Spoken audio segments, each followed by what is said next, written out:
சரி. அஸ்ஸலாமு அலைக்கும். குட் ஈவினிங் பிள்ளை. ஓகே. ஸோ இன்றைக்கி நாங்கள் இதுவரைக்கும் 3 கருவிகள் பார்த்து முடிச்சிருக்கிறோம் என்ன ரைட். ஸோ இன்றைக்கு பிள்ளைகள் நாங்கள் எங்களோட 4வது கருவி, அதாவது நாங்கள் பார்க்குற நேரம் கேள்வியில் வினா இலக்கம் 1 2 4 இவ்வளோ பார்த்து முடிச்சிருக்கிறோம். இன்றைக்கி நாங்கள் எங்களோட கொஷின் நம்பர் 3, அதாவது எங்களோட கோளமானி என்ற பகுதி என்ன செய்ய போகிறோம்னு சொன்னால் பிள்ளைகள் நாங்கள் ஆரம்பித்து கொள்ள போகிறோம். இந்த கோளமானியை பொறுத்த வரைக்கும் கோளமானியை பயன்படுத்தி அளவீடு எடுக்கக்கூடிய முறைன்றது கொஞ்சம் வித்தியாசம். பெரிய வித்தியாசம் ஒன்றும் இல்லை.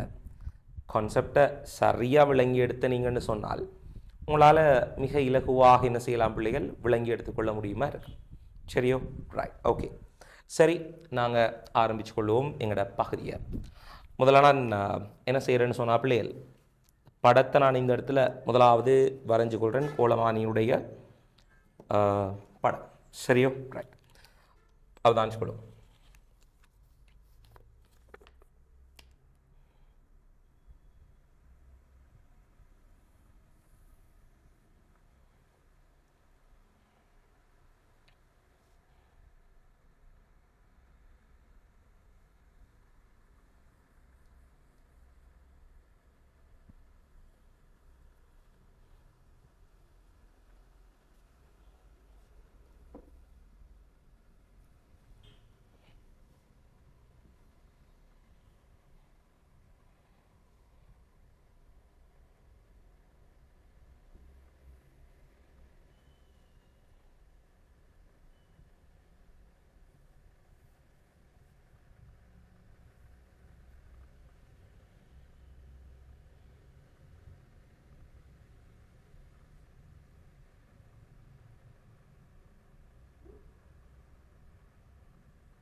சரி பிள்ளை.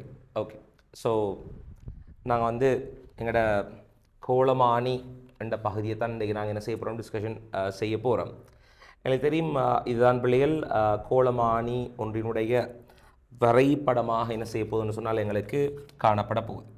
கோலமானி ஒன்றை பார்க்குற நேரம் இதை மாதிரி ஒரு அமைப்பில் தான் என்ன செய்யப்பட போகுதுன்னு சொன்னால் பிள்ளைகள் எங்களுக்கு இருக்க போகுது. சரியோ? ரைட். ஓகே. ஸோ இதில் அதுதான் நீங்கள் பிள்ளைகள் முதலாவது கேள்வியை எடுத்துடனே நாங்கள் பார்த்துக்கொள்ள மேலேயே தரப்பட்டுள்ள கோலமானியின் பகுதிகளை பெயரிடுக. முதல்ல நாங்கள் என்ன செய்யணும்னு சொன்னால் பிள்ளைகள் இங்கே தரப்பட்டிருக்கக்கூடிய இந்த பகுதிகளை என்ன செய்யணும்னு சொன்னால் நாங்கள் பெயரிட்டுக்கொள்வோம். அதுதான் நீங்கள் பிள்ளைகள் இவர் தான் எங்களோட மிக பிரதானமான திருகாணி என்று சொல்லுவோம். யாரு? திருகாணி. ஸோ இவர பேர் என்று சொல்றது திருகாணி.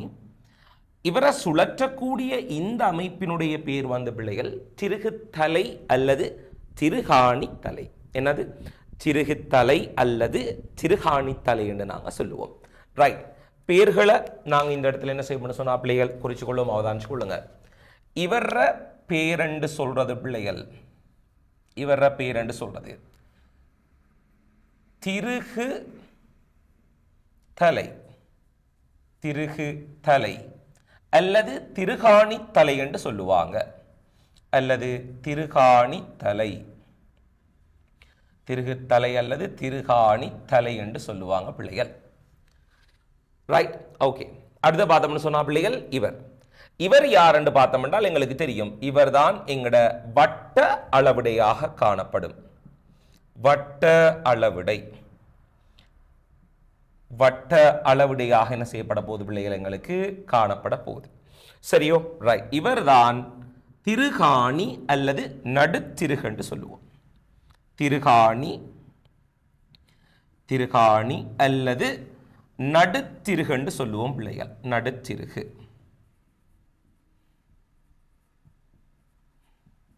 திருகாணி அல்லது நடுத்திருகாணி, நடுத்திருகு அந்த மாதிரி நாங்கள் என்ன செய்வோம் சொல்லிக்கொள்ள இயலுமாக இருக்கும். இருந்தாலும் இந்த திருகாணி என்ற வசனத்தை பாவிக்கிறது தான் மிகச் சிறப்பானதாக இருக்கும் என்றபடியால் உங்களுக்கு நான் ரெக்கமெண்ட் பண்ணி கொள்வது இந்த திருகாணி என்ற வசனத்தை.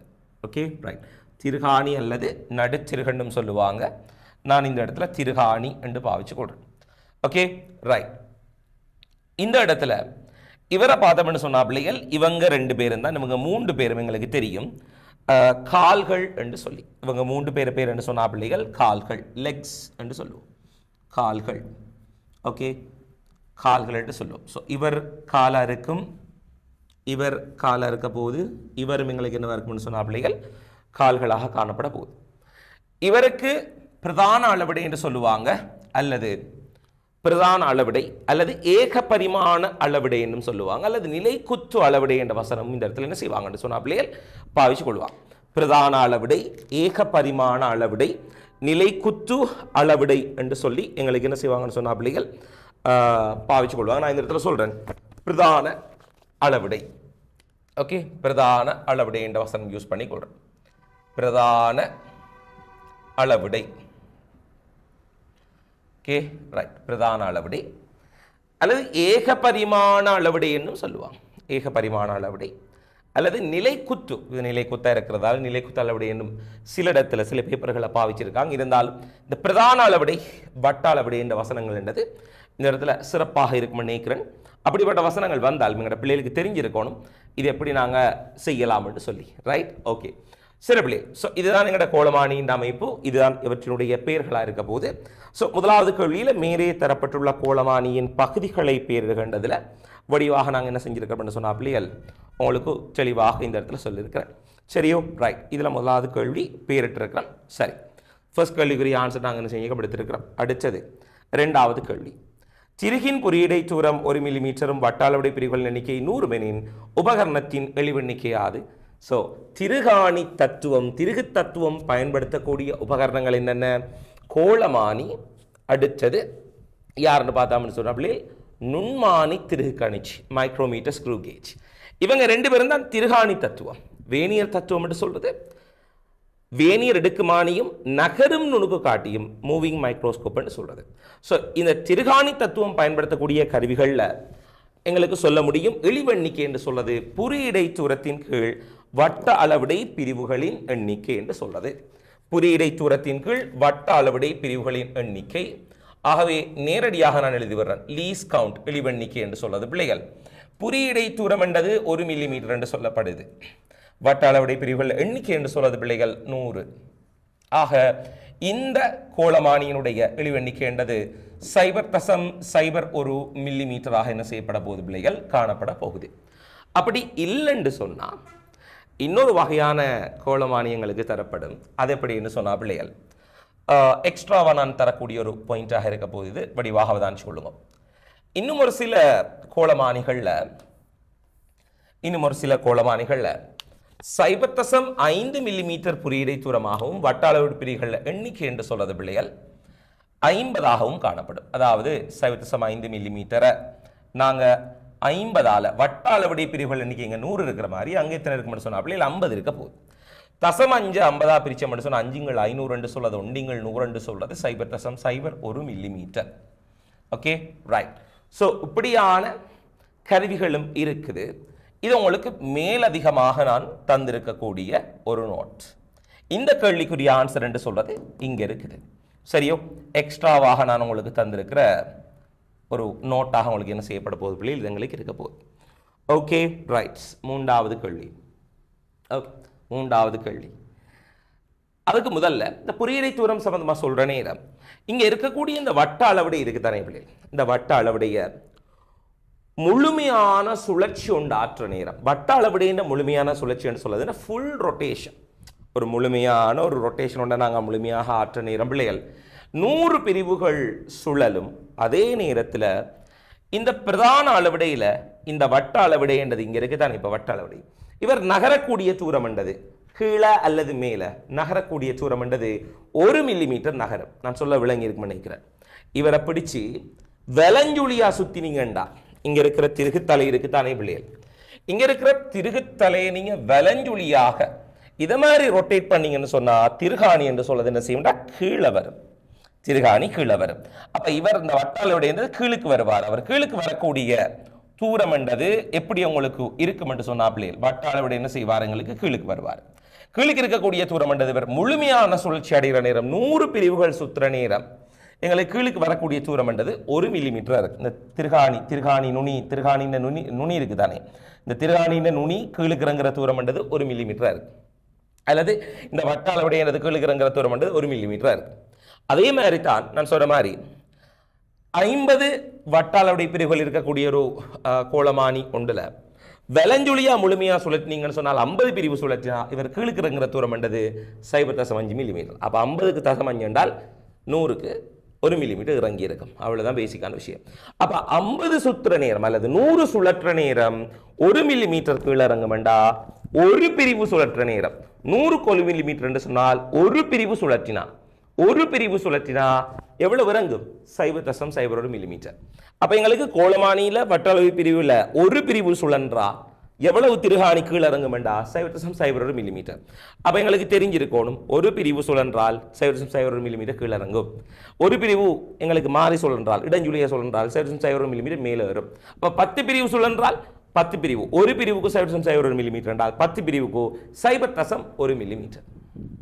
சொன்ன பிள்ளைகளுக்கு ரைட். அவனை ஏற்கனவே சொன்ன மாதிரி பிள்ளைகள் 1 மில்லிமீட்டர் அதாவது 100 பிரிவு சுழன்றால் 100 பிரிவுகள் எங்களுக்கு சுழன்றா பிள்ளைகள் 100 பிரிவுகள் சுழன்று சென்று சொன்னால் எங்களுக்கு 1 மில்லிமீட்டர் கீழே இறங்கும். 1 மில்லிமீட்டர் கீழே இறங்க போகுது. அப்ப ஒரு பிரிவு சுழன்று சென்று சொன்னா பிள்ளைகள் ஒரு பிரிவு சுழன்றால் எங்களுக்கு வரப்போகுது எப்படின்னு சொல்லலாம். ஒரு பிரிவு சுழன்று சொன்னா பிள்ளைகள் 0.01 மில்லிமீட்டர் கீழே அல்லது மேலே கீழே இறங்கும் அல்லது மேலே வரும். இதுக்கு இது மாதிரி இப்போ ஃபார் எக்ஸாம்பிள் 48 பிரிவு என்று சொன்னால் 48 பிரிவுகள் சுழன்று இருக்குது என்று சொன்னால் வலஞ்சுழியா இருக்கலாம் இடஞ்சுழியா இருக்கலாம். 48 பிரிவுகள் சுழன்று இருக்கின்றால் இதை 48ஆல் பெருக்குங்கோ 0.48 மில்லிமீட்டர் என்ன செய்ய போகுது பிள்ளைகள் உங்களுக்கு வரப்போகுது. ஸோ இது மாதிரி அந்த ஐடியாஸ் எடுத்துக்கொள்ள முடியுமா இருக்கு. அதே நேரம் வலஞ்சுழியா சுத்துற நேரம் இது கீழே இறங்கும். இடஞ்சுழியா சுத்துற நேரம் பிள்ளைகள் இதை மாதிரி நீங்க சுழற்ற நேரம் வட்ட அளவுடைய பிரிவுன்றது உங்களுக்கு என்ன செய்யும் சொன்னால் பிள்ளைகள் மேலேற போகுது அல்லது திருகாணி நுனி என்ன செய்ய போகுது மேலேறும் இங்கே கீழறங்கும் இங்கே என்ன செய்யும் சொன்னால் பிள்ளைகள் மேலே ஏற போகுது இப்படி சொல்லட்டினால் உங்களுக்கு பிரிவுன்றது என்ன செய்யும் மேலேற போகுது பிள்ளைகள் மேலேற போகுது ஸோ இந்த ஐடியா உங்களுக்கு டைம் என்ன செஞ்சுருக்கணும் தெரிஞ்சிருக்க வேணும் சரியோ ரைட் ஓகே ஸோ இப்போ அடுத்த கேள்வி போகும் மூன்றாவது கேள்வி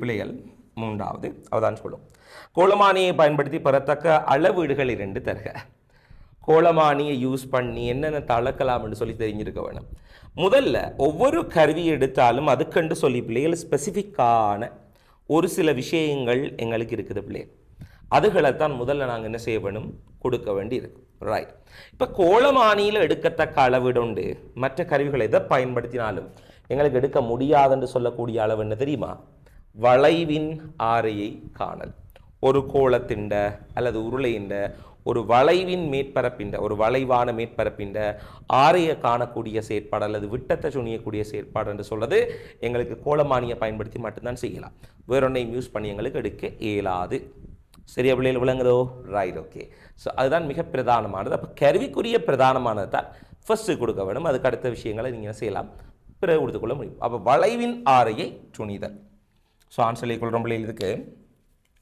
மூன்றாவதுக்கு ஒரு ஆன்சர் எழுதிக்கொள்ளுங்க வளைவின் ஆரையை துணிதல்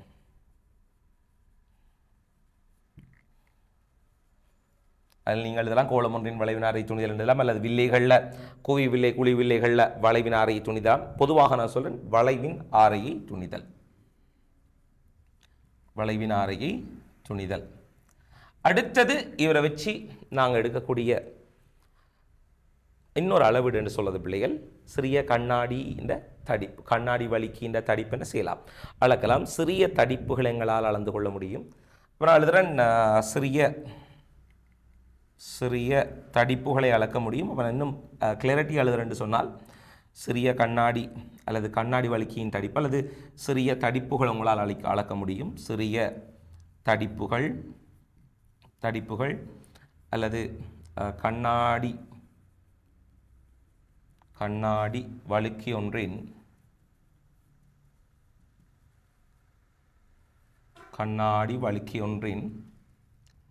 தடிப்பை துணிதல் இப்படி ஒரு ஆன்சர் நீங்கள் எழுதிக்கொள்ள முடியுமா இருக்கும் இது ரெண்டும் போதும் வளைவினாரை துணிதல் சிறிய தடிப்புகளை துணிதல் என்றது போதும் இது மேலகமாக சொல்கிறேன் நீங்கள் இன்னும் தெளிவழுதுன்னு சொன்னால் சில ஆன்சர் எழுதிக்கொள்ள முடியினால் குவிவு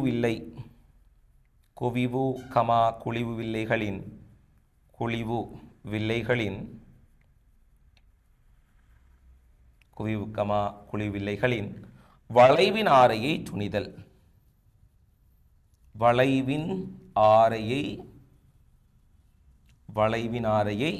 துணிதல்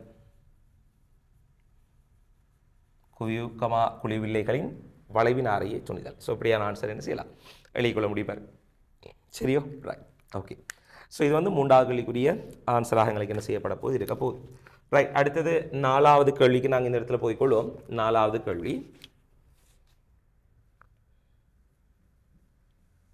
பாருங்க பிள்ளைகள் வேணியர் எடுக்குமானிக்கமா நுண்மானி திரைக்கஞ்சி என்பவற்றுடன் ஒப்பிடும்போது இதன் அளவிடையில் உள்ள சிறப்பம்சம் ஒன்றை தருக இப்போ வேணியர் இடுக்குமானி என்று சொன்னால் அது வேணியர் தத்துவம் நுண்மானி திரைக்கஞ்சி என்று சொல்லது திருகாணி தத்துவம் ஸோ அவங்க ரெண்டு பேரோடையும் ஒப்பிடக்கொள்ள இந்த கோலமானி அந்த ரெண்டு கருவியோட ஒப்பிடக்கொள்ள இதுக்கண்டு இருக்கக்கூடிய ஒரே ஒரு ஸ்பெஷாலிட்டி எதுன்னு சொல்லி இந்த இடத்துல எங்களை கேட்குறார் அந்த ஸ்பெஷாலிட்டி என்று சொல்வது என்னவாக இருக்கும் சொல்லுங்க பாம்பிள்ளை கீழே கமெண்ட்டில் போட்டுக்கொள்ளுங்க என்னெந்த விஷயோட இயல்பாக இருக்குமென்று சொல்ல முடியுமா உங்களுக்கு என்ன அது விஷயோட இயல்பாக இருக்குமென்று சொல்ல முடியுமா என்னென்னு சொன்னால் பிள்ளைகள் இதண்ட அளவிடையில் இருக்கிற ஸ்பெஷாலிட்டி இதண்ட அளவிடையில் தான் மையத்தில் நடுவில் பூச்சியம் இருக்கு நடுவில் பூச்சியம் இருந்து மேலேயும் கீழையும் அளவிடி இருக்கக்கூடிய ஒரே ஒரு கருவி என்று சொல்கிறது இவர் மட்டும்தான் வேறு எங்கேயும் என்ன செய்யலாது உங்களுக்கு பார்க்கல என்றால் வேணீர் எடுக்குமானி நுண்மானி திருகு கணிச்சி நகரும் நுணுக்கு காட்டி இது எல்லாத்துலேயும் அளவிடை என்று சொல்வது பிரதான அளவிடை என்றது பூச்சியத்தில் ஸ்டார்ட் ஆகி போகும் ஆனால் இங்கே இருக்கக்கூடிய பிரதான அளவில் மட்டும்தான் பூச்சியம் என்றது நடுவில் இருக்கு மேலையும் அளவீடு எடுக்கப்படும் கீழையும் எங்களுக்கு அளவீடு எடுக்கப்படக்கூடியதாக இருக்க போகுது ஸோ இந்த இடம் என்று சொல்றது பிள்ளைகள் மிக முக்கியமான ஒன்றா இருக்குது. இந்த பிரதான அளவிடையில 0 நடுவில் காணப்படல் என்று சொல்றது பிள்ளை. இந்த இடத்துல ஒரு மிக முக்கியமான ஒரு இயல்பாக எங்களுக்கு இருக்க போது பிள்ளை. சரி, அப்போ உங்களோட ஆன்சர் சொல்லிக்கொள்ளுங்க. எப்படின்னு சொன்னால், 4வதுக்கு பிரதான அளவிடையில் 0 மத்தியில் காணப்படல். இதுதான் அளவிடையில் இருக்கக்கூடிய ஒரு விஷய இயல். எழுதிக்கொள்ளுங்க பிள்ளை. பிரதான அளவிடையில் 0 மத்தியில் காணப்படல். பிரதான அளவிடையில் 0 மத்தியில் காணப்படல். பிரதான அளவிடையில் 0 மத்தியில் காணப்படல். இதுதான் இந்த இடத்துல இருக்கக்கூடிய ஸ்பெஷலிட்டியாக எங்களுக்கு என்ன செய்ய போகுது பிள்ளைகள் இருக்க போகுது. 4வது கேள்விக்குரிய ஆன்சர் இந்த இடத்துல என்ன செஞ்சிருக்கிறோம், எடுத்திருக்கிறோம். அடுத்தது 5வது கேள்வி. 5வது கேள்வி. Okay, right. 5வது கேள்வியை அவதானிச்சு கொள்ளுங்க பிள்ளைகள். அளவீடுகளை பெற முன்னர் உபகரணத்தை பயன்படுத்தி எடுக்கக்கூடிய வாசிப்பு யாதுன்னு கேட்கிறார். இந்த அளவீடு எடுக்கிறதுக்கு முதல்ல இந்த உபகரணத்தை பயன்படுத்தி நீங்க எடுக்கக்கூடிய வாசிப்பு என்னன்னு சொல்லி பிள்ளைகள் இந்த இடத்துல என்ன செய்யறாருன்னு சொன்னா பிள்ளைகள் எங்கள்கிட்ட கேட்கிறார். அந்த வாசிப்புன்றது எல்லாருக்குமே தெரியும். எப்படிப்பட்ட கருவியா இருந்தாலும் அதில் இழிவண்ணிக்க தெரிஞ்சிருக்கணும். இவர் கேட்டது என்ன தெரிஞ்சிருக்கணும்னு கேட்கல. இந்த இடத்துல என்ன தெரிஞ்சிருக்கணும் உங்கள்கிட்ட கேட்கல. என்ன கேட்டிருக்கார், எடுக்க வேண்டிய வாசிப்பு. இப்போ இதுலையும் முதலாவது நாங்கள் ஒரு வாசிப்பு எடுப்போம். அந்த வாசிப்புன்னு சொல்றது எங்களுக்கு 0 வலுவாக என்ன செய்யப்பட போது இருக்க போகுது. ஆனாலும் இது 0 வலுவென்று சொன்னதுக்கு இது 0 வலுவாக நாங்கள் என்ன செய்யறது இல்லை, பெருசாக கருத்தில் எடுக்க தேவையில்லை. என்றால் அளவீட்டுக்கு கீழே மேலே வார நேரம், அளவீடு மேலே கீழே எடுக்கிற நேரம் இந்த 0 வலுவன்னு சொல்றது கூட்டுப்படும் கழிபடும் ரெண்டும் எங்களுக்கு நடக்க போகுது. இப்போ வேநீர் எடுக்குமானியில் நேர்பூச்ச வலு கழிபடும், மறைப்பூச்ச வலு கூட்டுப்படும். நுண்மானித்திரு கணிச்சியில் நேர்பூச்ச வலுன்னு சொல்றது கழிபடும், மறைப்பூச்ச வலுன்றது கூட்டுப்படும். நகரும் நுணுக்கு காட்டியில் பூச்சை வலுவே இல்லை. ஏன் நாங்கள் வித்தியாசம் எடுத்தால் அந்த வேலையை நாங்கள் செய்கிறது. 3வது கோலமானியில் நேர்பூச்ச வலு மறைப்பூச்ச வலுன்றது அளவிடையோட அளவீட்டோட கூட்டப்படுமா கழிக்கப்படுமான்றது எதில் தங்கியிருக்குன்னு சொன்னால், பூச்சத்துக்கு மேலே ஆரம்ப அளவீடு, பூச்சத்துக்கு கீழே ஆரம்ப அளவீடு, பூச்சத்துக்கு மேலே இறுதி அளவீடு, பூச்சத்துக்கு கீழே இறுதி அளவீடு, இதுகளில் தான் எங்களுக்கு தங்கி இருக்க போகுது. இது தொடர்பாக எங்களுக்கு பிள்ளைகள்கிட்ட special notes, exam key points கொஞ்சம் இன்றைக்கு தரப்போகிறேன். அதுக்காக நான் இதை தனி எடுத்து செய்யணும்னு சொன்னேன். இதை முதலாவது நாங்கள் முடிச்சு கொள்வோம். ரைட். அப்போ முதல்ல நீங்கள் இதுகளுக்கு கொள்ளுங்க ஆன்சர் எப்படின்னு சொன்னால் 0 வலுன்னு போட்டுக்கொள்ளுங்க இப்போதைக்கு. Right, okay. ஸோ என்னத்தை காண வேணும்னு சொன்னால் பிள்ளைகள் 0 வலு எடுக்க வேண்டிய வாசிப்புன்றது 0 வலு எடுத்துக்கொள்ளுங்க. ரைட், 0 வலு. ரைட், இந்த 0 வலு வாசிப்புன்றது எப்படி எடுக்க வேணும்னு கட்டாயம் உங்களுக்கு என்ன செய்ய வேணும் பிள்ளைகள் தெரிஞ்சிருக்க வேணும். பாருங்க, மேற்குறிப்பிட்ட வாசிப்பினை பெறும்போது திருகின் நுனி பொருந்தி காணப்படுவதை எவ்வாறு உறுதிப்படுத்தி கொள்ளலாம். ரைட், இந்த இடத்துல நாங்கள் ஒரு சில எக்ஸாம் பாயிண்ட்ஸை நாங்கள் பார்க்க வேண்டியிருக்கு. Okay, right. அதை நான் இந்த இடத்துல என்ன செய்கிறேன், தெளிவாக விளங்கப்படுத்திக் கொள்கிறேன். விளங்குதான்னு பார்த்துக்கொள்ளுங்க பிள்ளை. இது ஒரு முக்கியமான இடம். எல்லாரும் உங்களோட நோட்ஸில் கொஞ்சம் வச்சுட்டு நான் விளங்கப்படுத்த போகிற விஷயத்தை கொஞ்சம் எல்லாரும் என்ன செய்யுங்கன்றால் இந்த இடத்துல பார்த்துக்கொள்ளும். ரைட், பாருங்க பிள்ளைகள். இதில் 6வது இதில் என்ன சொல்கிறாருன்னா, இந்த 0 வலுக்குரிய ரீடிங்கை நீங்கள் எப்படி எடுக்க போகிறீங்கன்னு சொல்லி எங்களுக்கு சொல்லுங்கன்னு சொல்கிறார். முதல்ல நாங்கள் இதுக்காக பயன்படுத்தி கொள்வது என்னன்னு சொன்னால் பிள்ளைகள், ஒரு கண்ணாடி குச்சி. இந்த 0 வலு என்ற வாசிப்புன்னு சொல்கிறது என்ன கதைன்னு சொன்னால் பிள்ளைகள் வடிவாக அவதானிச்சு கொள்ளும். எங்கட இந்த கோலமானி இருக்கு தானே, இந்த கோலமானி. ரைட், இந்த கோலமானியில் பிள்ளைகள் இங்க இருக்கக்கூடிய இந்த 3 கால்கள் என்று சொல்றதும் எப்படி இருக்கும் என்றால் ஒரே கிடைத்தளத்தில் எங்களுக்கு காணப்படும். அதில் ஏதாவது டிஃபெக்ட் இல்லாத விட இலட்சிய கருவியாக இருந்தால், ஒரு ஆய்வுபடத்தில் இருக்கிற ஒழுங்கான கருவி ஒன்று எடுத்தோம்னு சொன்னால், இந்த 3 கால்களும் ஒரே தளத்தில் இருக்கு. இப்படி 3 கால்களும் ஒரே தளத்தில் இருக்கிற அதே நேரத்தில் இந்த திருகாணியின் நுனியும் அதே தளத்தில் இருக்கிற நேரம் ஒரு 0 வலு இல்லாத உபகரணம் என்று சொல்றது பிள்ளைகள். வட்ட அளவிடைகின்ற 0மும் பிரதான அளவிடைகின்ற 0மும் பொருந்தி காணப்படும். ஒரு ஒழுங்கான இலட்சிய கருவி என்று சொன்னா, ஒழுங்கான கருவி என்று சொன்னா, 0 வலு இல்லாத கருவி என்று சொன்னா, வட்ட அளவிடைகின்ற 0மும் பிரதான அளவிடைகின்ற 0மும் பொருந்தி காணப்படும். எப்ப இந்த கால்களின் நுனிகளும் திருகாணியின் நுனியும் ஒரே கிடைமட்டத்தில் இருக்கிற நேரம் இந்த 0வும் இந்த 0வும் ஒன்றா இருக்க போகும். சரியோ? ரைட், அவதானிச்சு கொள்ளும். அப்ப இதுல பிள்ளைகள் நான் இதை சின்னதாக உங்களுக்கு வரைஞ்சு காட்டிக்கொள்றேன்.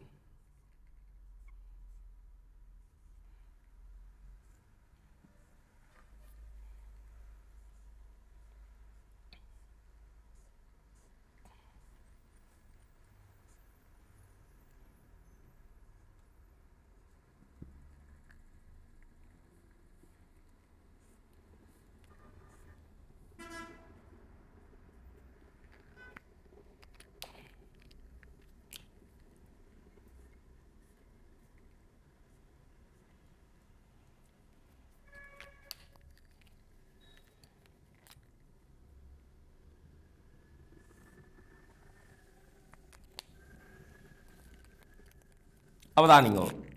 இப்போ நான் இங்கே வரைஞ்சிருக்கக்கூடிய இந்த படத்தில் பிள்ளைகள் எப்படி வரைஞ்சிருக்கிறேன்னு சொன்னால் 3 கால்களும் ஒரே தரைமட்டத்தில் இருக்கிற நேரம் திருகாணியின் நுனியும் அதே தரைமட்டத்தில் காணப்பட்டுச்சுன்னு சொன்னால் இலட்சிய கருவியாக இருந்தால் இவர் எப்படி இருந்திருக்க வேண்டும் என்று சொன்னால் பிள்ளைகள் எப்படி இருந்திருக்க வேண்டும்? பிரதான அளவுடைந்த பூச்சியமும் வட்ட அளவுடைந்த பூச்சியம் எங்களுக்கு என்ன செய்யப்பட்டிருக்கும்? பொருந்தி காணப்பட்டிருக்கும் பிள்ளை. வட்ட அளவுடைந்த பூச்சியம் எங்களுக்கு என்ன செய்யப்பட்டிருக்கும் என்றால் பொருந்தி காணப்பட்டு இருந்திருக்கும். சரியோ? இப்படி எங்களுக்கு என்ன செஞ்சிருக்கும்? இருந்திருக்கும். ஆனா இப்படி இருக்குமான்னு கேட்டா பெரும்பாலான கருவிகள் இப்படி இருக்காது. ஏனென்றால் சில வேளைகளில் சில நேரங்களில் அதில் ஏற்படக்கூடிய ஒரு கொரோஷன் அல்லது தேய்வு அல்லது நீண்ட நாட்கள் பாவனையால் ஏற்படக்கூடிய அந்த லூஸான சில விஷயங்கள் இந்த மாதிரியான பிரச்சனைகளின் காரணமாக என்ன நடந்திருக்கும்னு சொன்னா பிள்ளைகள் இவர் கொஞ்சம் கீழிறங்கி அல்லது மேலேறி இந்த இடத்துல எங்களுக்கு பூச்சியத்தோட பொருந்தாம வேறொரு அளவுடையோடு எங்களுக்கு என்ன செய்யப்பட்டிருக்கும் என்றால் பொருந்தி காணப்படும். சரியோ? அதுதான் அந்த ஆரம்ப வாசிப்பாக இருக்கும். ஃபார் எக்ஸாம்பிள் அது எப்படி இருந்திருக்கலாம் என்று சொன்னா பிள்ளைகள் இதை மட்டும் நான் இந்த இடத்துல சொல்றேன் பாருங்கோ. வட்ட அளவுடையின்ற இங்க கால்கள் எல்லாம் ஒரே சமதளத்தில் இருக்கிற நேரம் இந்த வட்ட அளவுடையின்ற பூச்சியம் என்று சொல்றது வட்ட அளவுடையின்ற பூச்சியம் என்று சொல்றது பிள்ளைகள் எப்படி இருந்திருக்கலாம் என்று சொன்னால் பிரதான அளவுடையின்ற பூச்சியத்துக்கு கீழே இருந்திருக்கலாம். அப்படி என்று சொன்னா இந்த அளவுகிட்ட கொஞ்சம் பாருங்க. நீங்க இந்த நான் இங்க எடுத்திருக்கக்கூடிய அளவுகிட்ட கொஞ்சம் பாருங்க பிள்ளை. இந்த அளவீட்டில் நீங்க பார்த்தீங்கன்னு சொன்னால் எங்களுக்கு தெரியும் பூச்சியம் இங்க இருக்குது. அப்போ பூச்சியம் இங்கே இருந்தால் எப்படி இருந்திருக்கும்? இன்னும் கொஞ்சம் வலது பக்கம் சுழற்று இருந்தோம் என்றால் பூச்சியத்துக்கு அடுத்தது இவர் தான் என்ன செஞ்சிருப்பார்னு சொன்னா பிள்ளைகள் எங்களுக்கு பொருந்தி காணப்பட்டு இருந்திருப்பார். அதாவது எங்களுக்கு தெரியும் இந்த பகுதியில் இப்போ இந்த படத்தை நான் இப்போ உங்களுக்கு ஈஸியாக இருக்கிறதுக்காக உங்களுக்கு இப்போ விளங்கலாம், ஈஸியாக விளங்கலாம், அந்த கோடுகளை வச்சு கொண்டு விளங்க முடியும்னு சொன்னதுக்காக நான் என்ன செய்கிறேன்னு சொன்னா பிள்ளைகள் இவரை நான் இந்த பக்கம் போகிறேன். அப்போ எனக்கு கொஞ்சம் விளங்கப்படுத்துறது எனக்கு இலகுவாக இருக்கு. சரியோ? ரைட், பார்த்துக்கணும் வடிவாக. 0 இங்கே போகிறேன். அப்போ உங்களுக்கு சொல்கிற விளங்குறது ஈஸியாக இருக்கும்னு நினைக்கிறேன். சரியோ? ரைட், பாருங்க பிள்ளை. ஸோ இதில் பார்த்தோம்னு சொன்னால் இதான் எங்களோட பிரதான அளவுடைய எடுப்போம். அப்போ எங்களுக்கு இது பூச்சியவளு அற்ற கருவியாக இருக்க போகுது. பூச்சியவளு அற்ற நிலை, பூச்சியவளு அற்ற நிலை, பூச்சியவளு அற்ற நிலையாக இருக்க போகுது. பூச்சியவளு அற்ற நிலையில் பிள்ளைகள் பிரதான அளவுடைய பூச்சியமும் இந்த வட்ட அளவுடைய பூச்சியம் பொருந்தி காணப்பட போகுது. இது சில வேளைகள் எங்களுக்கு எப்படி இருந்திருக்கலாம் என்று சொன்னா பிள்ளைகள் இதை மாதிரி இருந்திருக்கலாம். அதாவது நாங்கள் கொண்டு பிரதான இதை நான் அழிச்சு கொள்றேன் பாருங்க. இந்த இடத்துல இதை நான் அழிச்சு கொள்றேன். நான் உங்களுக்கு ஒரு உதாரணத்துக்காக சொல்றேன். இப்போ இப்படி எங்களுக்கு பொருந்தி காணப்படும் தானே? Right, okay. இதில் பாருங்க நீங்கள் இதை நான் இன்னும் கொஞ்சம் வலஞ்சுழியாக சுத்தினேன்னு சொன்னா இதை இன்னும் நான் கொஞ்சம் வலஞ்சுழியாக நான் சுழற்றினேன்னு சொன்னால் இப்போ உங்களுக்கு இந்த படத்தில் ஸ்கேல் அங்கால இருக்கிறதால உங்களுக்கு கொஞ்சம் கன்ஃபியூஷன் வரும். அதனால நான் என்ன செய்யறேன்னு சொன்னா பிள்ளைகள் இந்த படத்தை வச்சு உங்களுக்கு நான் உதாரணத்தை சொல்லிக்கொள்றேன். இதில் வட்ட அளவுடைன்றது இதை மாதிரி இருக்குன்னு நாங்கள் எடுத்துக்கொள்வோம். வட்ட அளவுடைனா வரைஞ்சி காட்டிக்கொள்றேன். 10 இப்படி இருக்கும். 10, 20, 30, 40, 50, 60, 70, 80, 90. 10, 20, 30, 40, 50, 60, 70, 80, 90. ஸோ இது முதலாவது பிரிவு, 2வது பிரிவு, 3வது பிரிவு என்று வரப்போகுது. இது 97, 98, 99 பிரிவு இப்படியாக எங்களுக்கு என்ன செய்ய போது இருக்க போது பிள்ளை.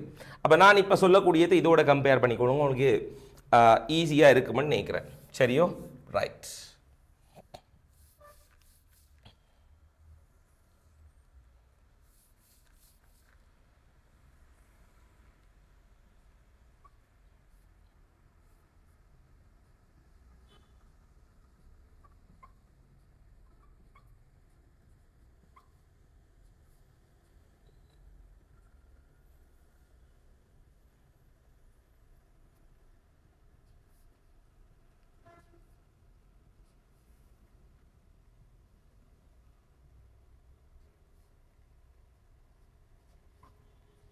அறுபது, 70, 80, 90 இப்படியாக கற்பனை பண்ணிக்கொள்ளுங்க.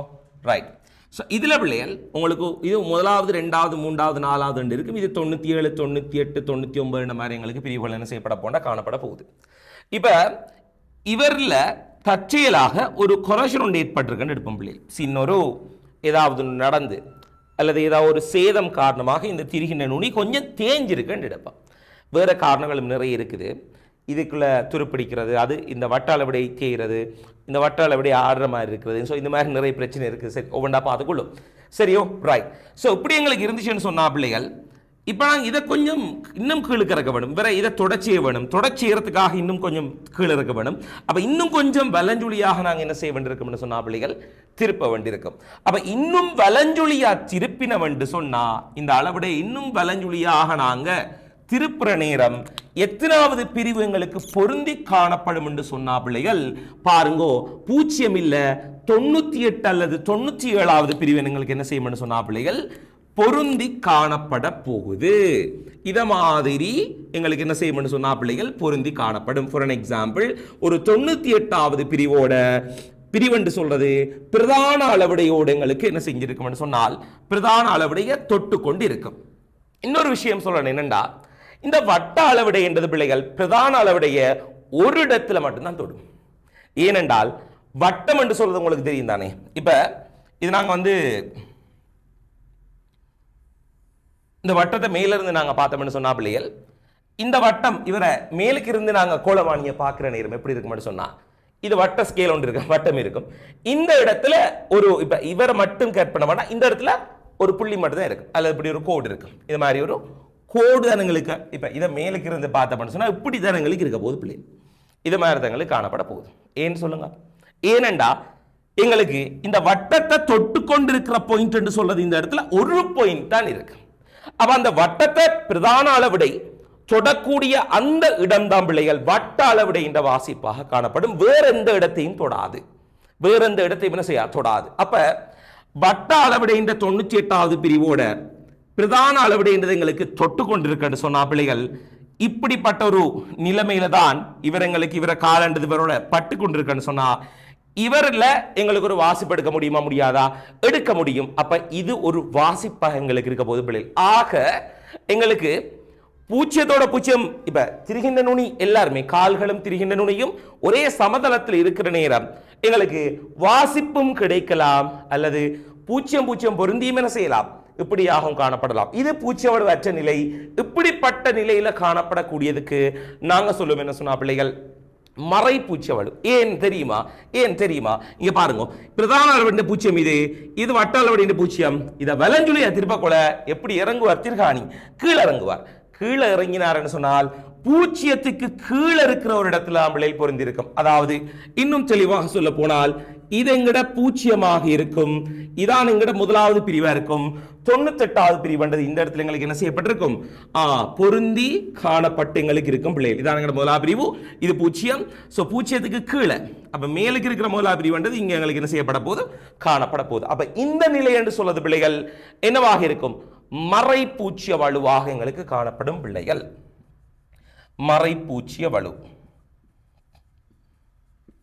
மறை பூச்சிய வலுவாக எங்களுக்கு இது என்ன செய்யப்பட போகுது, காணப்பட போகுது. சோ இது மறை பூச்சிய வலு நிலை. சில நேரங்கள்ல எப்படி இருக்கலாம் என்று சொன்னா, இந்த திருகாணியின் நுனி என்றது இவர் எப்படி வைக்கிற நேரம் இந்த திருகாணியின் நுனி என்றது சில நேரம் இந்த சர்ஃபேஸுக்கு உள்ளுக்கு என்ன செய்யப்படலாம், காணப்படலாம். அப்ப இவரை மட்டத்துக்கு கொண்டு வரதுக்கு மேல உயர்த்த வேணும். மேல வரதுக்கு எங்களை சொல்லட்டும்னு சொன்னா இடஞ்சுழியாக சுழற்ற வேணும் பிள்ளைகள். அப்ப இவரை இடஞ்சுழியா சுழற்றினா பாருங்க, இடஞ்சுழியா சொல்லிட்டா திருகாணியின் நுனி மேல வருவார். பூச்சியத்துக்கு அடுத்தது பாருங்க, இந்த ஸ்கேல இடஞ்சுழியா சுத்திரம் என்று சொன்னா இங்க இருக்கிற ஸ்கேல பிள்ளைகள் நான் இப்படி காட்டுறேன் பாருங்க. இங்க இருக்கிற வட்ட அளவுடைய இது எங்கட பூச்சியம் 10 20 30 40 50 60 70 80 90 10 20 30 40 50 60 70 80 90 சரியோ, ரைட். இப்படியாக எங்களுக்கு காணப்பட போகுது. இதுல பிள்ளைகள் இப்ப நாங்க எங்களை சுழற்ற போறோம்னு சொல்லி பாருங்க. இடஞ்சொலியாக இவரை நாங்க என்ன செய்ய போறோம், சுழற்ற போறோம். இடஞ்சுழியாக நாங்கள் சொல்லிட்டோம்னு சொன்னாப்லே எத்தனாவது பிரிவு பொருந்துவார், முதலாவது பிரிவு, இரண்டாவது பிரிவு, மூன்றாவது பிரிவுன்னு சொல்லி இப்படி எங்களுக்கு பொருந்தி கொண்டு போறார் பிள்ளைகள். முதலாவது, இரண்டாவது, மூன்றாவது பிரிவு வந்து பொருந்தி கொண்டு போறார். அது இப்ப எங்களுக்கு 0 இப்படி இருக்கும். இன்னும் மேலுக்கு சுத்தம் திருகாணியின் மேலுக்கு வரும், வட்டாளவடைக்கு மேலுக்கு வரும். அந்த இடத்துல எங்களோட அளவுடன்றது எப்படி இருக்க போகுதுன்னு சொன்னா பிள்ளைகள் பாருங்க, இதை மாதிரி இருக்க போகுது. நான் வரைஞ்சு காட்டிக்கொள்றேன் பாருங்க அப்படின்னு சொல்லி இதை மாதிரி எங்களுக்கு காணப்படும். இது எங்கட 0 இப்படி இருக்க, 0 இப்படி இருக்க, இது முதலாவது எங்களுக்கு இப்படி இருக்க போகுது. ஸோ இந்த இடத்துல யார் பொருந்தி காணப்படுவான்னு சொன்னால் ரைட். ஸோ இதில் பிள்ளைகள் அவதானிச்சு கொள்ளுங்க. நான் சொல்றேன், உதாரணத்துக்கு ஒரு மூன்றாவது பிரிவு என்ன செய்யப்படுதுன்னு சொன்னா பிள்ளைகள் எங்களுக்கு பொருந்தி காணப்பட போகுது. மூன்றாவது பிரிவு பொருந்தி காணப்படுமே 0க்கு மேல. ஏன்னு சொன்னா நாங்கள் இடஞ்சுழியா சுத்துற நேரம் திருகாணி வட்டாளர் 2 பேரும் மேல எடுத்து வந்திருப்பாங்க. ஸோ 0க்கும் 1க்கும் இடையில தான் எங்களோட மூன்றாவது பிரிவு என்ன செய்யப்பட்டிருக்கும், பொருந்தி காணப்பட்டிருக்கும் பிள்ளைகள். ஸோ இந்த இடத்துல எங்களுக்கு என்ன செய்யப்படலாம், ஒரு வாசிப்பு எடுக்கப்படலாம். இவர பேர் என்று சொல்வது பிள்ளைகள் நேர்பூச்சிய வலு. ஆகவே இது வந்து எங்களுக்கு என்னவாக இருக்கும், மறைப்பூச்சிய வலுவாக இருக்கும். இப்படி இருக்கிறது மறைப்பூச்சிய வலு, மறைப்பூச்சிய வலுவாக காணப்பட போகுது.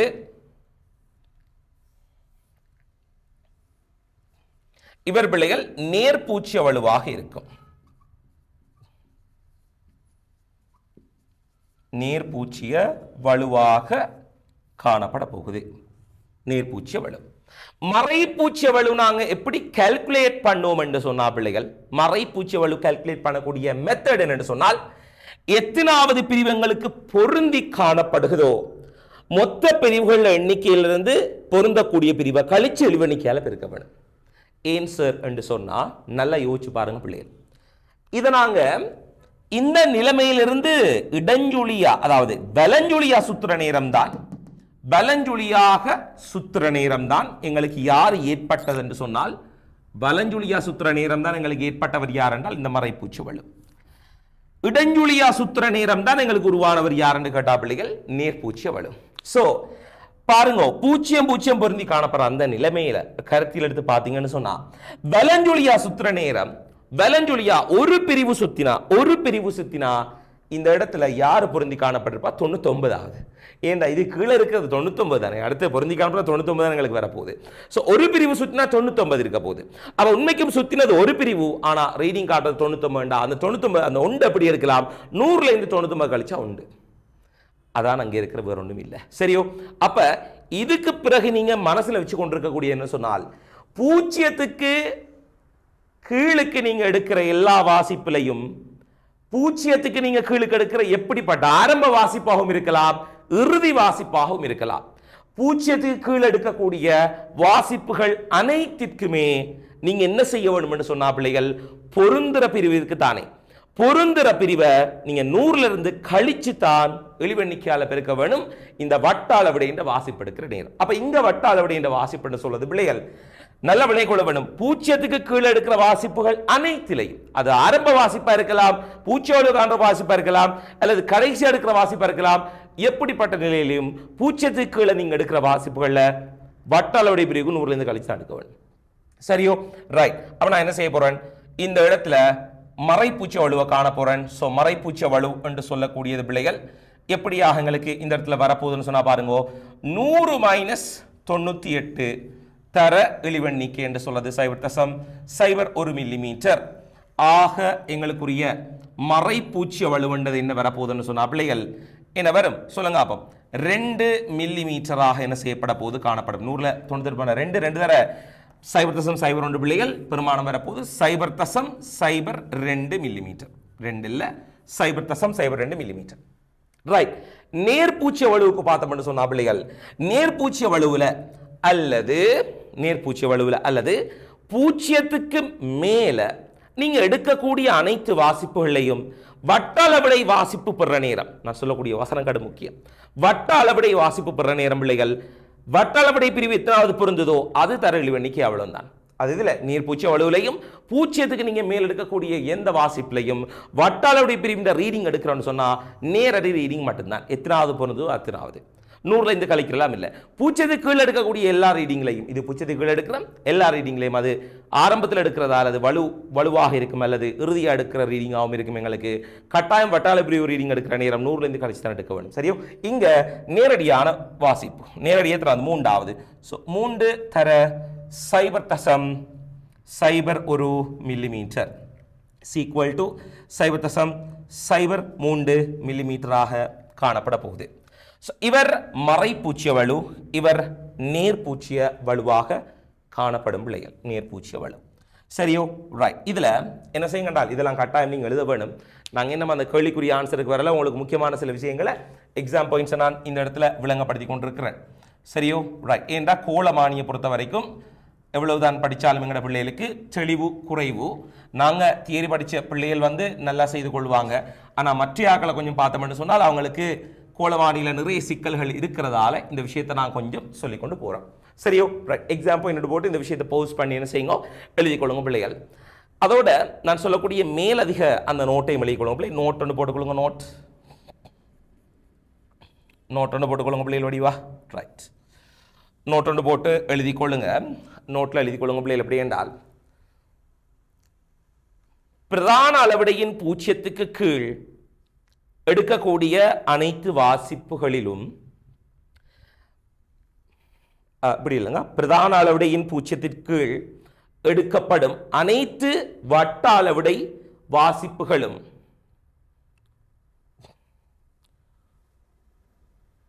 பிரதான அளவிடையின் பூஜ்ஜியத்திற்கு கீழ் எடுக்கப்படும் அனைத்து வட்ட அளவிடை வாசிப்புகளும். வட்ட அளவில் எடுக்கிற வாசிப்பு, சும்மா வாசிப்புன்னு சொல்ல, பிரதான வாசிப்பு எடுக்கணும், வட்ட அளவு வாசிப்பு எடுக்கணும், ரெண்டையும் வச்சு தான் நாம் ரீடிங் எடுக்கிறது. ஸோ பிரதான அளவிடையின் பூஜ்ஜியத்திற்கு கீழ் எடுக்கப்படும் அனைத்து வட்ட அளவிடை வாசிப்புகளிலும், அனைத்து இதை எழுதி முடிச்சது பிறகு போஸ்ட் பண்ணி வடிவழிக்கொள்ளும். வீடியோ போஸ்ட் பண்ணலாம், போஸ்ட் பண்ணி எழுதிக்கொள்ளும். ரைட். போஸ்ட் பண்ணாட்டி நீங்கள் எழுதலைன்னு சொன்னால் இந்த விஷயத்தை நிப்பாட்டி எழுதிட்டு நான் சொல்லக்கூடியது கண்டிப்பாக மாட்டேங்கொள்ளும். பிரதான அளவிடையின் பூஜ்ஜியத்துக்கு கீழ் எடுக்கப்படும் அனைத்து வட்ட அளவிடை வாசிப்புகளும் வட்ட அளவிடை பிரிவுகளின் மொத்த எண்ணிக்கையிலிருந்து கழிக்கப்பட்டு, வட்ட அளவிடை பிரிவுகளின் மொத்த எண்ணிக்கையிலிருந்து கழிக்கப்பட்டு, வட்ட அளவிடை பிரிவுகளின் மொத்த எண்ணிக்கையிலிருந்து கழிக்கப்பட்டு இழிவு எண்ணிக்கையுடன் பெருக்கப்படும். இதான் பூஜ்ஜியத்துக்கு கீழே எடுக்கக்கூடிய வட்ட அளவிடை வாசிப்பு என்று சொல்றது. இங்க உண்மையான வாசிப்பு என்று சொல்றது என்றால் பிரதான அளவிடை வாசிப்பு சக வட்ட அளவிடை வாசிப்பு. பிரதான அளவிடை வாசிப்பை பற்றி தான் சொல்லல, வட்ட அளவை வாசிப்பை தான் சொல்றேன். பிரதான அளவை வாசிப்பு நேரடியாக இங்க எடுக்கிற வாசிப்பு, அதுல எந்த பிரச்சனையும் இல்லை. Okay, right. அடுத்த நோட்ல எழுதி கொள்ளுங்க பிள்ளைகள். பிரதான அளவிடையின் பூஜ்ஜியத்துக்கு மேல் எடுக்கப்படும் அனைத்து வட்ட அளவிடை வாசிப்புகளும்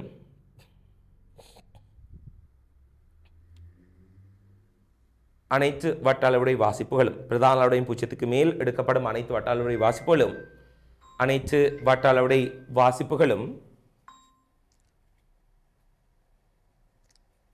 நேரடியாக அனைத்து வட்ட அளவிடை வாசிப்புகளும் நேரடியாக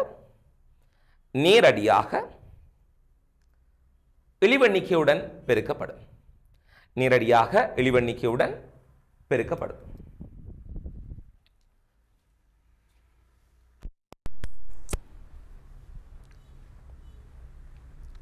ஓகே. ஸோ பிள்ளைகள் இந்த ரெண்டு நோட்டும் இந்த இடத்துல நீங்கள் எழுதிப்பீங்கன்னு நினைக்கிறேன். இதில் மிக முக்கியமாக நாங்கள் வந்த தரப்பட்ட கேள்விக்கு நாங்கள் இந்த இடத்துல போய்க்கொள்ளும். என்ன கேள்வி கேட்டதோ அந்த கேள்விக்குரிய ஆன்சருக்கு இந்த இடத்துல போய்க்கொள்ளும். ரைட். அப்போ நாங்கள் இந்த ஆரம்பத்தில் என்ன செய்ய வேண்டியிருக்குன்னு சொன்னால், நான் சொல்ல வந்த விஷயம் அப்படியே கதை மாதிரி சொல்லி கொண்டு வரேன், அப்படியே அண்டர்ஸ்டாண்ட் பண்ணி கொண்டு வாங்க. ஆரம்பத்தில் நாங்கள் என்ன செய்ய வேண்டியிருக்கோன்னு சொன்னால், அப்படி இந்த திருகாணி இந்த நுனி என்று சொல்றதும் கால்கள் என்றதும் ஒரே கிடைமட்டத்தில் எங்களுக்கு காணப்பட வேணும். இப்படி காணப்பட வேண்டும் என்றதுக்காக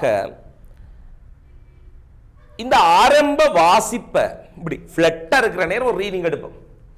எல்லாரும் கிடையா இருக்கிற ஒரு ரீடிங் எடுப்போம். இந்த ரீடிங்கை நாங்கள் சரியாக எடுக்க வேணும் என்றதுக்காக இந்த திருகாணி என்றது எங்களுக்கு ஷுவர் பண்ணி கொள்ள வேணும். இந்த கால்கள் வச்சிருக்கக்கூடிய தளத்தை தொடுதான்னு சொல்லி, ஏன் என்று சொன்னா பிள்ளைகள், இதுக்கு பின்னிக்கக்கூடிய பிசிக்ஸ் என்று சொன்னா, இந்த திருகாணி என்றது அப்படி ஷார்ப்பானது, சரியான கூரை இருக்கும். உங்களுக்கு தெரியும், நீங்கள் ஒரு கவராக திண்ட இந்த கூறு இருக்குத்தானே, ஊசி இருக்குத்தானே, அதை ஊசி எடுத்து நீங்கள் மேசைக்கு மேலே சும்மா ஜஸ்ட் நார்மலாக வச்சிங்கன்னு சொன்னாலே லேசாக நீங்கள் அழுத்துற நேரமே மேசைக்குள்ளே இறங்கிடும். மேசையில் நீங்கள் மேலே வச்சுருக்கீங்க, ஆனால் ஒரு சின்ன ஒரு ப்ரெஷர் வழங்கினா கூட மேசைக்குள்ளே என்ன செஞ்சிடும், இறங்கிடும். அது உண்மைக்கும் மேசையோட மட்டத்தில் தொட்டு காணப்படலை, மேசைக்கு உள்ளுக்கும் அந்த கவராத்திர முனைன்றது எப்படி இருக்கும், இறங்கி காணப்பட போகுது. இப்போ யோசிச்சு பாருங்க, இப்படி நல்ல ஷார்ப்பாக இருக்கும் இந்த நுனி என்று சொல்றது. நாங்கள் இந்த திருகு தலையை சுழற்ற நேரம் சில நேரங்களில் என்ன செய்ய வேண்டாம், மேசைக்குள்ளே நாங்கள் எடுக்கக்கூடிய தளத்தில் உள்ளுக்கு போயிருக்கும். என்ன செஞ்சிருக்கும், உள்ளுக்கு போயிருக்கும் என்றால் அந்த தளம் என்று சொல்வது உள்ளுக்காயிருக்கும், தளத்துக்குள்ளே இறங்கி இருக்கும். இப்போ தளத்துக்குள்ளே இன்னும் இறங்கிருக்கு, அது உள்ளுக்கு தான் இருக்கும். அப்போ எங்களுக்கு வெளியில் பார்க்குற நேரம் எல்லாம் ஒரு மட்டத்தில் இருக்க மாதிரி தான் இருக்கும், ஆனால் திருகாணி உள்ளுக்கு இறங்கியிருக்கும். சார் நீங்கள் யோசிக்கலாம், சார் நீங்கள் வந்து இப்படி மெனக்கடாமல் நீங்கள் வந்து ஒரு இரும்பாலாக்கப்பட்ட ஒரு தளத்தில் எடுங்களேன், மேசையில் எடுக்காமல் பலகையில் எடுக்காமல். சரி, இரும்பாலாக்கப்பட்ட ஒரு தளத்தில் நாங்கள் எடுத்தோம்னு சொன்ன பிள்ளைகள், இவரை நாங்கள் டச் பண்ணுற நேரம் என்ன நடக்கும்னு சொன்னால் கீழே போகாது. ஓகே, சில நேரம் என்ன செய்ய முடியாது, குத்துப்பட்டோன்னா மற்ற 2 கால்களும் கழட்டுப்படும். ஆனால் தளம் எங்களுக்கு கடும் அந்த என்ன சொல்கிற இரும்பு அல்லது ஸ்டீலால் ஆக்கப்பட்டதால் பிள்ளைகள் சில நேரங்களில் என்ன செய்யலாம் என்றால் தேவுக்குள்ளாகலாம். இந்த ஷாப்பாக இருக்குது தானே நுனி, கொஞ்சம் ப்ரெஷரை கொடுத்தோன்னே மழுங்கலாம். இப்போ உள்ளுக்கு போக மாட்டா, இப்போ மேற்பரப்பு கடும் ஸ்டிஃபாக இருக்க போகுது, கடும் அந்த உறுதியாக இருக்க போகுது. இப்போ நல்லா டைட் பண்ணுற நேரம் என்ன நடக்கும்னு சொன்னால் பிள்ளைகள் திருகாணி கீழுக்கு இறங்கி அந்த நுனி என்று சொல்வது மழுங்கலாம். சரி, ஓவரா ப்ரெஷரை கொடுக்குறோம், அப்போ திருகு என்ன செய்யலாம், எங்களுக்கு மழுங்க போகுது. இப்போ நாங்கள் கொஞ்சம் இந்த மேற்பரப்பை படுற மாதிரி வச்சுட்டு எடுக்கலாம்னு சொன்னால் சில நேரம் உங்களோட கண்ணுக்கு படுற மாதிரி இருக்கும், ஆனால் உண்மையாக படாமல் இருக்கும். 2 விளங்குதா? அதாவது தளத்துக்கு மேலே உங்களுக்கு என்ன செய்யும், ஊசி நிற்கிற மாதிரி இருக்கும். இந்த மாதிரியான பிரச்சனை எங்களுக்கு நிப்பாட்ட வேணும். இப்படியான பிரச்சனையை ஒன்று நிப்பாட்டுறதுக்காக நாங்கள் செலக்ட் பண்ணுற என்னென்னு சொன்னால் பிள்ளைகள் கண்ணாடி குற்றியை பயன்படுத்தி இந்த வேலையை நாங்கள் செய்கிறோம். மிக எளிமையாக முடிச்சுக்கொள்கிறோம். நான் சொல்றது விளங்க கொள்ள வேணும். நாங்கள் இங்கே பயன்படுத்துகிறேன்னு சொல்றது பிள்ளைகள் கண்ணாடி குற்றி தளவாடி இல்லை. ஏன் தளவாடி இல்லை என்ற விஷயத்தை கூட என்ன செய்கிறேன்னு சொல்லிக்கொள்கிறேன். ஸோ இப்போ கொஞ்சம் பார்த்துக்கொள்ளுங்க, என்ன கதைன்னு பார்த்துக்கொள்ளும். சரியோ, ரைட், ஓகே. அவதானிங்க பிள்ளைகள், நான் அழிச்சு கொள்கிறேன்.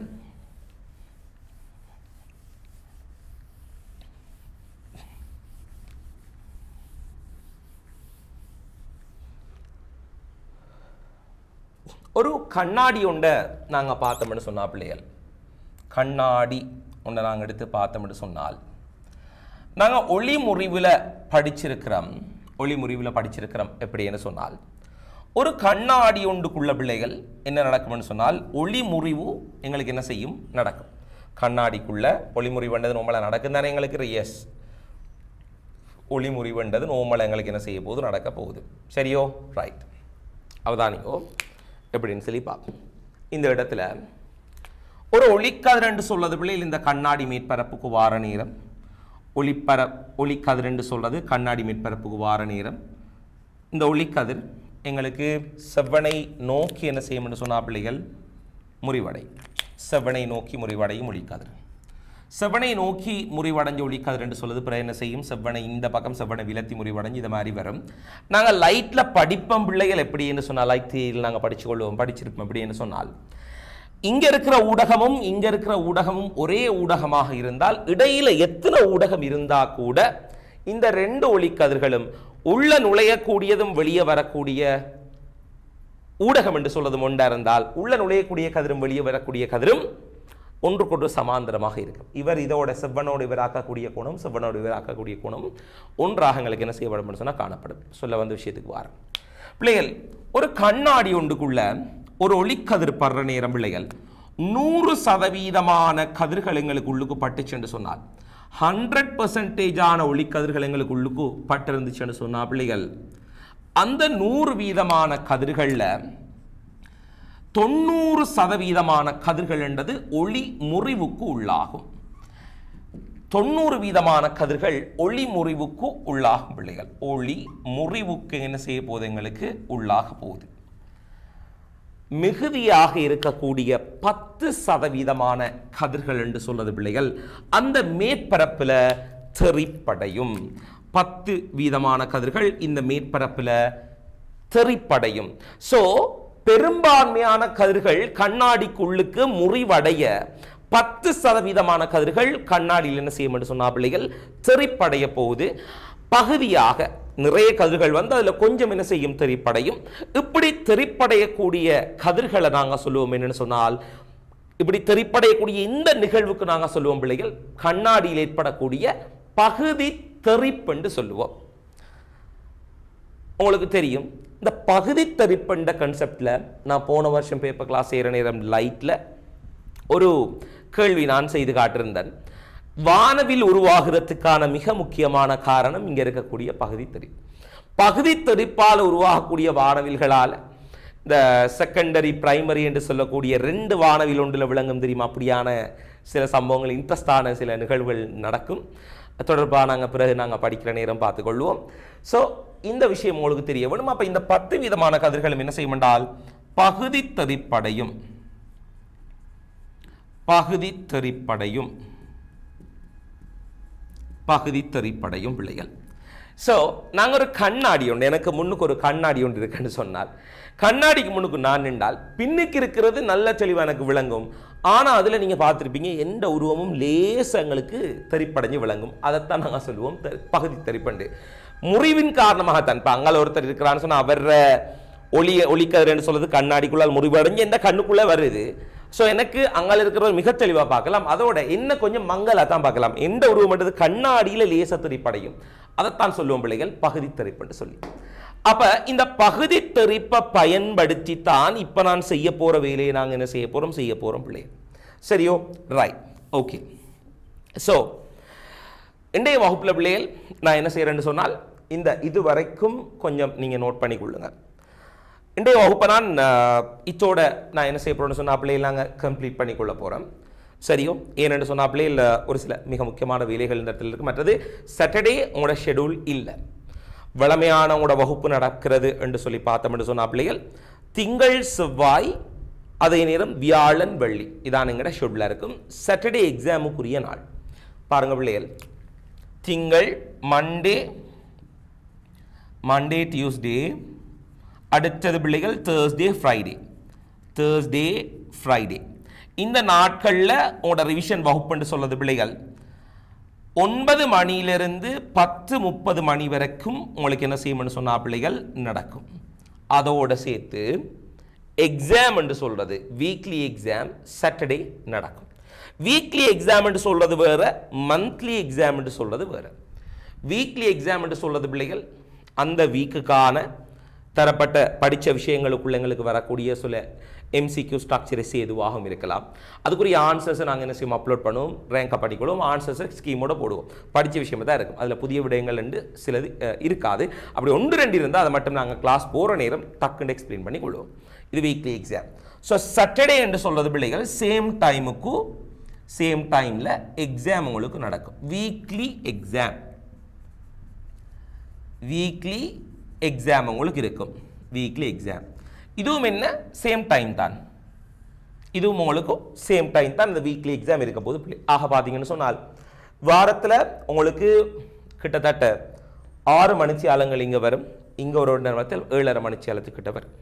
7:30 மணித்தியாலத்துக்கிட்ட எங்களுக்கு வரும். ஸோ அப்படி பார்க்குற நேரம் எங்களுக்கு 7×4 = 28 கிட்டத்தட்ட எங்களுக்கு ஒரு 30 மணித்தியாலத்துக்குரிய வகுப்புன்றது நடக்காது. மினிமம் 30 மணித்தியாலத்துக்கு எங்களோட கிளாஸ் டைம் என்ன செய்யும் பிள்ளைகள் எங்களுக்கு இருக்க போகுது. இதோட சேர்த்து மந்த்லி எக்ஸாம் நாங்கள் கண்டக்ட் பண்ணுவோம். அதுக்குரிய முழுமையான எக்ஸ்பிளனேஷன் நாங்கள் வழங்குவோம். மந்த்லி எக்ஸாம் நாங்கள் நடத்துவோம் பிள்ளைகள். இந்த மாதம் உங்களுக்குரிய மந்த்லி எக்ஸாம் என்று சொல்றது ஷெட்யூல் பண்ணி இருக்குது. இந்த மாதம் உங்களோட மந்த்லி எக்ஸாம் நாங்கள் என்ன செஞ்சுருக்கோம்னு சொன்னால் உங்களுக்கு ஷெட்யூல் பண்ணி இருக்கிறோம் பிள்ளைகள்.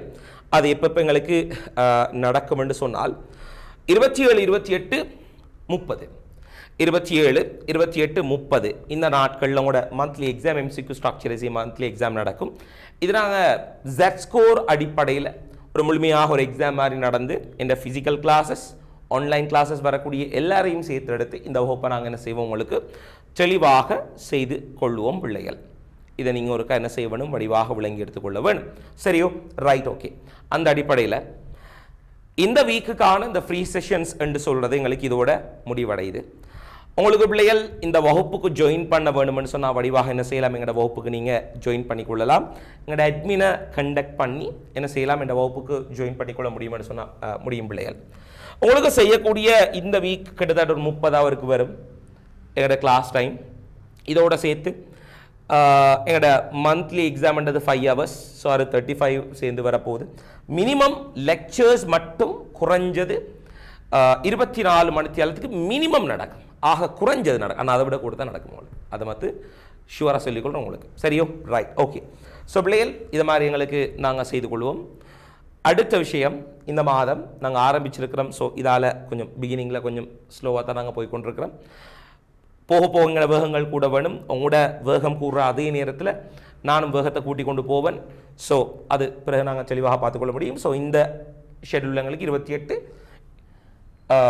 உங்களோட எக்ஸாம் இருக்குது. 27, 28, 30 என்ன பிள்ளை? 27, 28, 30, 27 MCQ, 28 ஸ்ட்ரக்சர், 30, 27, 28, 30ன்றது எஸ்சி. இது மாதிரியாக எங்களுக்கு எக்ஸாம் பிள்ளைகள் என்ன செய்யும் நடக்கும். உங்களோட ரிசல்ட்ஸ் வந்து ஆன்லைனில் நாங்கள் என்ன செய்வோம், பப்ளிஷ் பண்ணிக்கொள்வோம். ஸோ வகுப்புக்கு ஜாயின் பண்ணக்கூடிய பிள்ளைகள் 077 671 26 85 இந்த அட்மின் நம்பரை நீங்கள் வாட்ஸ்அப் மூலமாக கண்டெக்ட் பண்ணி என்ன செய்யலாம், என்னோட வகுப்பில் நீங்கள் ஜாயின் பண்ண முடியும். 100% புதிய வீடியோக்கள், பழைய வீடியோஸ் எதுவும் எங்களுக்கு இந்த இடத்துல தாரையில். இப்போ நடக்கிற கிளாஸுக்குரிய ரெக்கார்டிங் வீடியோஸ் 1 மந்த்துக்கு மட்டும் உங்களுக்கு எக்ஸஸ் தரப்படும் பிள்ளைகள். அது சில நேரங்களில் இன்னும் குறைவடையும். என்றால் உங்களோட வேகத்தை கூட்டுறதுக்காகவும் நீங்கள் வீடியோ பார்க்குற வீதத்தை கூட்டுறதுக்காகவும் நாங்கள் 1 வீக்குக்கு தான் அந்த ஒரு ரெக்கார்டிங் வீடியோஸ்ன்றதை எக்ஸஸ் கொடுத்துருப்போம். நீங்கள் அதுக்குள்ளே பார்த்து முடிக்க வேண்டும் என்றால் ரெக்கார்டிங்கை நிரப்பி கொண்டு கடைசி காலகட்டத்தில் ரெக்கார்டிங் பார்க்குறதுக்கு மட்டுமே ஒரு 2 மாதம் தேவைப்படும். ஆனால் எக்ஸாமுக்கு இன்னும் 1 மாதம் தான் இருக்கும். அப்படியான காலகட்டம் இருக்குது. ஸோ உங்களோட நிலவை பார்த்தா இந்த வேலைகள் நாங்கள் செய்கிறோம். ஸோ இதுக்கு பிறகு வரக்கூடிய February மந்த்துக்குரிய ஆக்சஸ் எல்லாமே எங்களுக்கு February மந்தில் நிறைய விஷயம் நாங்கள் எக்ஸிக்யூட் பண்ணுறதுக்கு இருக்கிறோம். உண்ட ஆப்பில் ரெக்கார்டட் வீடியோஸ் உங்களுக்கு தருவோம் பிள்ளைகள். 2வது விஷயம் சொல்லுது டியூட்ஸை நாங்கள் என்ன செய்யணும்னு சொன்னால் பிள்ளைகள் உங்களுக்கு வடிவான பேக் பண்ணி ஒரு மாதத்துக்கு தேவையான டியூட்ஸ் எல்லாத்தையும் உங்களோட வீடுகளுக்கு நாங்கள் என்ன செய்வோம், அனுப்பி வச்சு கொள்வோம். சரியோ? ரைட். இவ்வளோதான் பிள்ளைகள் இன்றைய வகுப்பில் நான் சொல்ல எடுத்த முக்கியமான விஷயங்கள். ஸோ இந்த வீடியோவோட உங்களுக்குரிய ஃப்ரீ செஷன்ஸ் முடியுது. இதுக்கு அடுத்ததாக இருக்கக்கூடிய சகல விடயங்களையும் உங்களுக்கு பார்க்குறதுக்கு என்ன செய்யலாம், இந்த மாத கிளாஸில் ஜாயின் பண்ணி பார்த்துக்கொள்ள முடியுமா இருக்கும். மந்த்லி ஃப்ரீ செமினார் சீரிஸ் இருக்கும். கட்டாயம் எங்களோட ஜாயின் பண்ணிக்கொள்ளுங்க.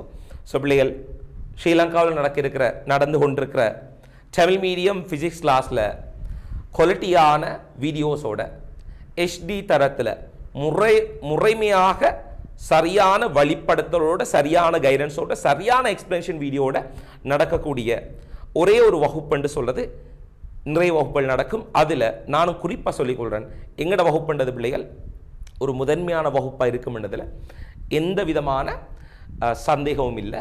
இறைவண்ட உதவியை கொண்டு தொடர்ச்சியாக நாங்கள் என்ன செய்து கொள்வோம் பிள்ளைகள். இன்றைய லெசன்ஸை முடிச்சு கொள்வோம். இதை கொஞ்சம் தலையில் வச்சு கொள்ளுங்க. இதை வச்சு நாங்கள் அடுத்த கிளாஸில் அதுக்குரிய ஆன்சர் போகிறோம் பிள்ளைகள். கிளாஸை முடிச்சு கொள்வோம். Physics is simple.